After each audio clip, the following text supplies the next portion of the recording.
جو ذات اس طرح کی ہو کہ وہ سب کچھ جانتی ہو، کہ وہ عالم الغیب ہو، تو ذات کے بارے میں ایک اور چیز کا تقاضا عقل کرتی ہے۔ عقل یہ کہتی ہے کہ عالم کا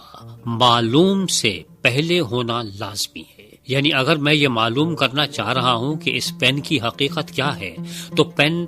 میرے سامنے موجود ہو، لیکن میں پین سے پہلے موجود ہوں، ورنہ میں پین کے بارے میں معلوم نہیں کر سکتا۔ اسی طرح سے یہ تمام کائنات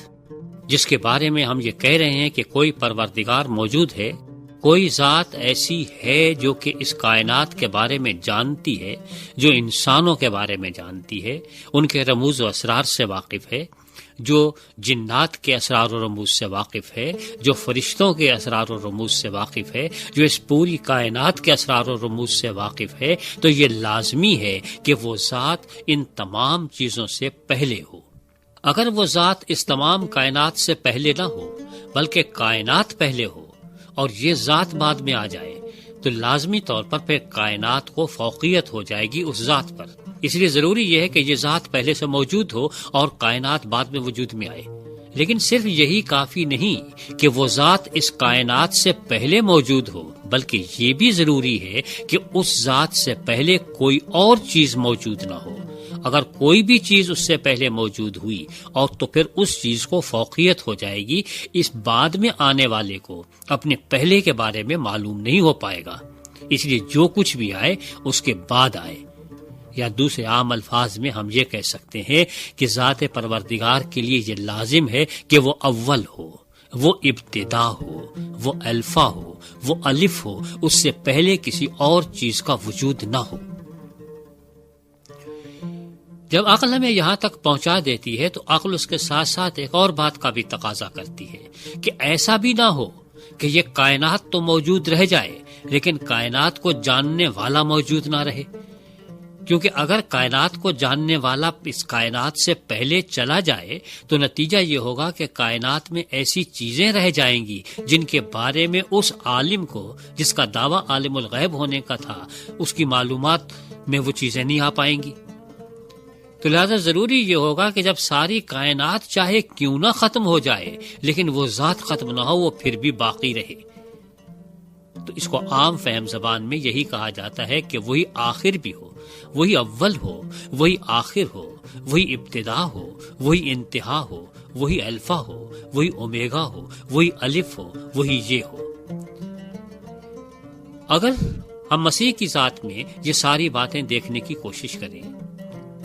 اور یہ معلوم کرنے کی کوشش کریں کہ کیا واقعی آپ اول ہیں یا نہیں ہیں، کیا آپ کا یہ دعویٰ موجود ہے یا نہیں، اور ہے تو کب سے ہے، اور اس کے ثبوت میں آپ نے کیا کچھ بہم پہنچایا۔ ایک واقعہ ہے اور وہ یہ ہے کہ ایک دفعہ آپ نے کچھ بات کہی اور جس پہ اس وقت کے یہودی علماء کرام نے آپ کے سامنے حضرت ابراہیم علیہ السلام کا حوالہ پیش کیا۔ سیدنا مسیح نے فرمایا کہ تم حضرت ابراہیم علیہ السلام کی مثال پیش کرتے ہو۔ حضرت ابراہیم علیہ السلام نے تو خود مجھے دیکھا تھا، میری زیارت کی تھی، میرا دیدار انہیں نصیب ہوا تھا اور وہ بہت خوش ہوئے تھے۔ یہودیوں کو بڑا غصہ آیا، انہوں نے کہا کہ پاگل ہو گئے ہو، یہ کیسے ہو سکتا ہے؟ جمعہ 8 دن اور تمہارے دعوے یہ ہیں کہ ابراہیم نے تمہیں دیکھا ہے۔ آپ نے فرمایا کہ اس سے پہلے کہ حضرت ابراہیم علیہ السلام وجود میں آئے، میں پہلے سے ہوں۔ زبان کا تقاضا تو یہ کہتا ہے کہ آپ کو یہ کہنا چاہیے تھا کہ اس سے پہلے کہ حضرت ابراہیم علیہ السلام وجود میں آئے میں تھا، لیکن آپ نے یہ نہیں کہا کہ میں تھا، آپ نے کہا کہ میں ہوں۔ یونانی زبان کے الفاظ ہیں ایگو ایمی، کہ میں ہی ہوں اور میرے علاوہ اور کوئی نہیں تھا۔ کیونکہ بات یہ ہے کہ خدا کی ذات کے بارے میں جب ہم سوچتے ہیں، ہمارے نقطہ نظر سے تو ماضی بھی ہے، حال بھی ہے، مستقبل بھی ہے۔ خدا کے نزدیک نہ کوئی ماضی ہے، نہ کوئی حال ہے، نہ کوئی مستقبل ہے، بلکہ سارا ہی زمانہ حال ہے، کیونکہ کوئی ایسی بات نہیں جو ہو چکی ہو اور کوئی ایسی بات نہیں جو ہوگی، بلکہ اس کے سامنے تو سب کچھ ہو رہا ہے۔ اس لیے آپ نے فرمایا کہ میں ہوں۔ یہودیوں نے جب یہ بات سنی تو انہوں نے پتھر اٹھا لیا آپ کو سنسار کرنے کے لیے۔ اگر یہودی آپ کی بات کا غلط مطلب سمجھے تھے تو پھر آپ ان کی اصلاح فرما دیتے اور کہتے کہ تم میرا مطلب بالکل غلط سمجھے ہو بھائی، میں نے کوئی الوہیت کا دعویٰ نہیں کیا، کیوں پتھر اٹھا کے کھڑے ہو گئے ہو مجھے سنسار کرنے کے لیے؟ یہ تو سیدھی سادہ سی بات یہ کی تھی کہ میں پہلے سے ہوں، تم کیوں پریشان ہو رہے ہو؟ لیکن آپ نے اس قسم کی کوئی تردید نہیں کی۔ اس کا مطلب یہ ہے کہ یہودی علماء نے آپ کی باتوں کا مطلب صحیح سمجھا تھا کہ آپ دعوی الوہیت فرما رہے ہیں، اور آپ نے اس کی تردید بھی نہیں فرمائی۔ یہ آپ کا دعویٰ تھا کہ حضرت ابراہیم علیہ السلام سے پہلے میرا وجود موجود ہے، اور خود انجیل جلیل کی گواہی یہ ہے کہ ابتدا سے آپ موجود ہیں، کہ ابتدا میں خدا کا نور تھا، یا کلمہ تھا، یا خدا کی عقل تھی، یا وجہ کائنات تھی، اور یہ تمام کائنات اسی کے وسیلے سے وجود پہ آئی ہے کہ وہ ازل سے خدا کے ساتھ ہے اور خود خدا ہے۔ تو ان کے ازلی ہونے کی، اول ہونے کی گواہی خود کتاب جلیل میں پائی جاتی ہے۔ اور اس کے بعد اب یہ بات پیدا ہوتی ہے کہ کیا وہ آخر بھی ہے یا نہیں ہے؟ اگر وہ آخر نہیں ہے تو پھر مسئلہ ٹیڑھا ہو جائے گا۔ تو اس کتاب کا، جس کو ہم کتاب کلام اللہ کہتے ہیں، کتاب مقدس کہتے ہیں،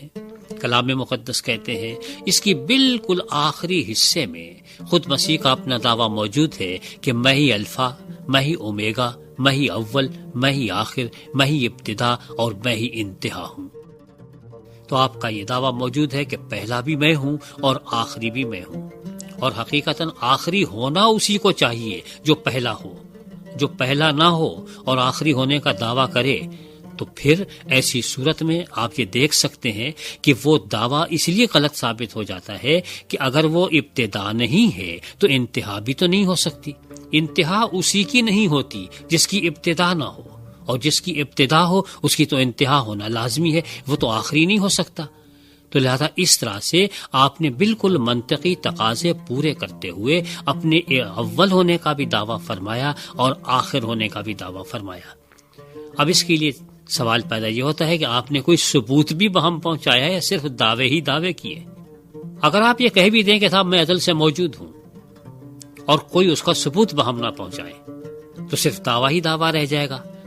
دعویٰ بغیر دلیل کے اور بغیر ثبوت کے تو مانا نہیں جا سکتا۔ اب سوال یہ ہے کہ اس کی دلیل کیسے دی جا سکتی ہے؟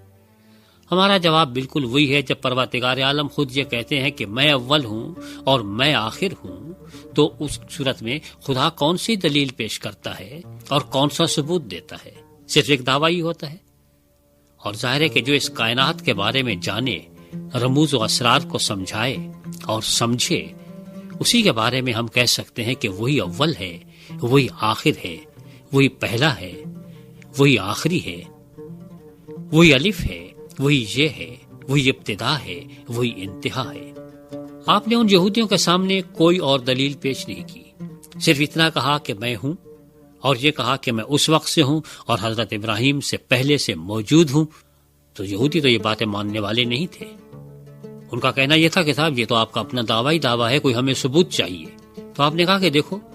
جب آپ نے دوسری دفعہ کہا کہ میں ہوں اور یہودیوں نے آپ سے تقاضا کیا اور یہ بھی ساتھ میں کہا کہ آپ کی اپنی گواہی قابل قبول نہیں ہے، تو آپ نے کہا کہ شریعت دو گواہوں کی گواہی کو مانتی ہے، ایک میں اپنی گواہی خود دے رہا ہوں، ایک میرا ذات پروردگار میری گواہی دے رہی ہے کہ کیا آپ دو گواہوں کی گواہی کے بعد بھی تم قبول کرو گے یا نہیں کرو گے۔ اگر آپ بنظر غیر اس کا جائزہ لیں تو آپ کو معلوم ہوگا کہ کوئی بھی شخص یہ کہہ سکتا ہے کہ خدا میری گواہی دے رہا ہے، کیونکہ خدا کی گواہی تو کوئی سنتا نہیں ہے کہ کہیں سے آئے۔ تو سوال یہ ہے کہ اس کی تصدیق کیسے ہو کہ یہ گواہی سچی ہے یا جھوٹی ہے؟ کہ کوئی بھی کہہ سکتا ہے، اگر آپ نے کہہ دیا تو ہمیں کیسے معلوم ہو؟ یہ واقعی ایک بہت ٹیڑھا سوال معلوم ہوتا ہے کہ کوئی بھی دعویٰ کر سکتا ہے اور کہہ سکتا ہے کہ خدا میرے حق میں گواہی دیتا ہے، اور کہے کہ خدا نے میرے حق میں یہ گواہی دی ہے، لیکن اس گواہی کی تصدیق کون کرے گا؟ سیدھی سی بات وہی ہے کہ تصدیق اس آدمی کی زندگی کرے گی۔ اگر وہ جھوٹا دعویٰ اس نے کیا ہے تو اس کا جھوٹ کہیں نہ کہیں اور جگہ سے بھی تو پکڑا جائے گا، کیونکہ جھوٹا شخص ایک ہی دفعہ تو جھوٹ نہیں بولتا، جھوٹ تو اس کا اوڑھنا بچھونا ہوتا ہے۔ اس لیے اگر آپ نے غلط دعویٰ کیا تھا کہ کہیں نہ کہیں سے پکڑا جاتا، اور آپ نے چیلنج فرمایا اور آپ نے کہا کہ کوئی ہے، ہے کوئی مائی کا لال جو میرے اوپر کوئی جرم ثابت کرے، میرا کوئی گناہ میرے سامنے رکھ سکے، کہے کہ میں نے کبھی کوئی جھوٹ بولا ہے؟ اگر نہیں تو پھر میرا یہ دعویٰ ماننے کے لیے کیوں تیار نہیں ہو؟ آپ نے اس طرح سے اپنے اول اور آخر ہونے کا دعویٰ فرمایا۔ اب ہم یہ دیکھ سکتے ہیں کہ اس کی روشنی میں باقی جتنی بھی صفات ہیں اب ان کے معنی سمجھ میں آ جاتے ہیں کہ جو اول ہے، سب سے پہلے ہے، وہ یہ جان سکتا ہے کہ اس کے بعد کس کس سے کیا زیادتی ہوئی ہے تاکہ اس کا معاوضہ یا اس کی جزا، اس کی سزا دی جا سکے۔ اسی طرح سے جو سب سے پہلے موجود ہوگا اسے معلوم ہوگا کہ کس پہ کرم کرنا ہے، کس پہ رحم کھانا ہے، اور وہ سر کے بارے میں جانتا ہوگا جو سب سے پہلے معلوم ہے۔ اگر آپ گھر میں دیکھ لیں کہ جو گھر کا سب سے بڑا ہوتا ہے وہ اپنے بعد کے سب کے بارے میں جانتا ہوتا ہے، سارے اس کے سامنے پیدا ہوئے ہوتے ہیں، لیکن جو بچے ہوتے ہیں وہ اس بڑے کے بارے میں اتنا نہیں جانتے جب تک کہ بڑا خود نہ بتائے۔ اس لیے جو سب سے پہلا ہے وہ سب کے بارے میں جانتا ہے، اسے بتانے کی ضرورت نہیں ہے، لیکن دوسروں کو اس بات کی ضرورت ہے کہ انہیں بتایا جائے اس کے بارے میں، اور یا وہ خود آ کے اپنے بارے میں بتائے کہ میں یہ ہوں۔ تو آپ نے یہ کہا کہ میں حضرت ابراہیم علیہ السلام سے پہلے سے موجود ہوں، میں ہوں، سیدھا سا ایک دعویٰ ہے، اور اس دعوے کی دلیل یہی ہے کہ جب پتھر اٹھائے تو کیا ہونا چاہیے تھا؟ بھئی یہودی جیسی قوم جو کسی کو بھی معاف نہیں کرتی تھی، جن کے گناہوں کی تاریخ پوری کتاب مقدس میں بھری پڑی ہے کہ انہوں نے معلوم نہیں کتنے انبیاء کو سنسار کر دیا، تو انہیں ایک نبی اور کو قتل کر دیتے تو کون سا مشکل تھا؟ لیکن لکھا ہے کہ آپ وہاں سے چلے گئے لیکن وہ آپ کا بال بیکا نہ کر سکے، کچھ نہ بگاڑ سکے۔ آپ کا دعویٰ یہی تھا نا کہ میں پہلے سے ہوں، اور اگر وہ آپ کو قتل کر دیتے اس وقت تو یہ ثابت ہو جاتا کہ آپ ازل سے نہیں ہیں، کہ آپ کا دعویٰ جھوٹا ہے۔ لیکن آپ نے عملی طور پر اس کا مظاہرہ یہ کیا کہ وہاں سے چلے گئے اور یہ ثابت کر دیا کہ میں وہ قادر مطلق ہوں کہ تم میرا کچھ بھی تو نہیں بگاڑ سکتے ہو، جب تک میں خود اپنی جان نہ دینا چاہوں تو میری جان تک بھی نہیں لے سکتے ہو، تم اپنے آپ کو سمجھتے کیا ہو؟ آپ کے اندر وہ صفت پائی جاتی ہے جس کا دعویٰ کسی اور نے کیا نہیں۔ ہمیں اس دنیا میں بڑے دعوے داران ملتے ہیں، ایسے دعوے دار بھی ملتے ہیں جنہوں نے نبوت کے دعوے کیے، ایسے لوگ بھی واقعی ملتے ہیں جنہوں نے خدا ہونے کے دعوے کیے، لیکن خدائی دعوے کے ساتھ کسی نے یہ نہیں کہا کہ میں ازل سے موجود ہوں اور ابد تک موجود رہوں گا۔ کیونکہ اس دعوے میں جہاں پہ دعویٰ کرنا بہت آسان دکھائی دیتا ہے، اس میں مشکل ہے۔ مشکل یہ ہے کہ ازل والے دعویٰ تو آپ کر ڈالے کہ میں ازل سے ہوں، اس کی تردید تو شاید کوئی بھی نہ کر سکے، لیکن جب آپ کہتے ہیں کہ میں ازل تک رہوں گا بھی، ابد تک رہوں گا بھی، تو پھر اس دعوے کی تردید کرنے کا ہر آدمی کو حق پہنچتا ہے، اور ہر آدمی کے پاس ذرائع موجود ہیں کہ آپ کو ختم کر کے یہ ثابت کر دیں کہ آپ کا یہ دعویٰ جھوٹا ہے۔ 2000 برس ہوئے اس دعوے کو، اور معلوم نہیں کس نے آپ کو ختم کرنے کی کوشش نہیں کی، لیکن مخالفین بھی اب تک یہ ماننے پر مجبور ہیں کہ آپ زندہ عرش معلیٰ پر موجود ہیں۔ مخالفوں کی اپنی گواہی موجود ہے، کوئی بھی آپ کو ختم نہیں کر سکا ہے۔ تو لہذا اب آپ کے ابدی ہونے کا جو دعویٰ ہے، کیونکہ وہ ثابت ہو جاتا ہے تو آپ کے ازلی ہونے کا دعویٰ بھی ثابت ہو جاتا ہے، ورنہ تو اس دعوے کی واقعی تصدیق کرنا بہت مشکل تھی۔ لیکن آپ نے زندہ رہ کے اور یہ ثابت کر کے کہ میں ابھی تک موجود ہوں، اپنے ازلی ہونے کا دعویٰ دے دیا، ثبوت تک پہنچا دیا۔ یہاں پر ایک چیز سوال یہ پیدا ہو سکتی ہے کہ ہو سکتا ہے کہ لوگوں کا یہ خیال غلط ہو کہ آپ ابھی تک زندہ ہیں، غلط فہمی بھی تو ہو سکتی ہے۔ تو اسی لیے آپ نے کہا کہ میں واپس بھی لوٹ کے آنے والا ہوں، تاکہ کہیں یہ نہیں سمجھ لینا کہ ہم غلط فہمی میں مبتلا رہے، تو مجھے آتا ہوا واپس دیکھو گے، اور جب میں واپس آؤں گا پھر تمہیں تصدیق ہو جائے گی کہ میں واقعی ابد تک رہنے والی ذات ہوں، کہ میں وہ آخری ہوں جو آ رہا ہوں۔